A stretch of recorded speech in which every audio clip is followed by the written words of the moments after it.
சாய்ராம். என் அன்பு செல்லமே, என்னுடைய தங்கமே, உன்னை வாழ்க்கையில் ஏமாற்றி விட்டார். ஆனால் இப்பொழுது நான் திரும்ப இந்த மாதிரி தவறெல்லாம் செய்யவே மாட்டேன், என்னை மன்னித்து ஏற்றுக்கொள் என்று ஒருவன் வந்து நிற்கிறான். அவனுக்கு என்ன பதில் சொல்வது?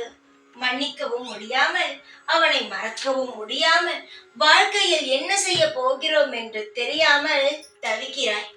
தங்கமே, நீ முதலில் ஒன்று சொல்கிறேன். மன்னிப்பு என்று வந்து கேட்டால் யாராக இருந்தாலும் மன்னித்து விடுங்கள். நான் நீ செய்த விஷயத்தை மன்னிக்கிறேன் என்று. ஆனால் மறக்காதீர்கள். புரிகிறதா? மன்னிக்கலாம், ஆனால் எப்பொழுதும் மறக்க மட்டும் கூடாது.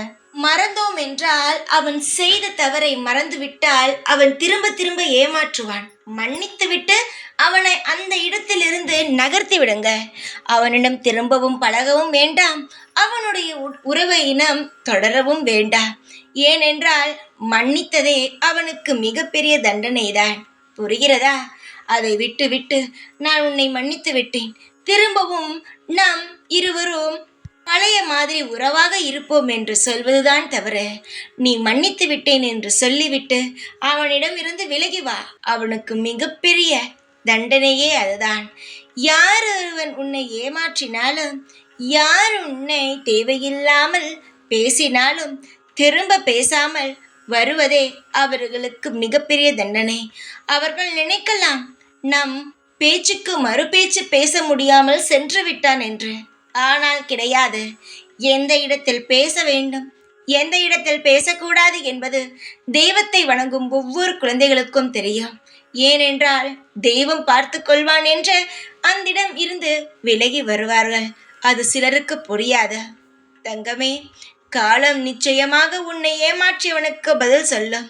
அதனால் ஏமாந்து விட்டோம், மனதில் காயத்துடன் இருக்கிறோம் என்றெல்லாம் நினைக்காமல் மனது முழுவதும் என்னை நினைத்து கொண்டு, உனக்கு பிடித்த தெய்வத்தை நினைத்து கொண்டு நிச்சயமாக அந்தந்த இடத்திலிருந்து கடந்து போ.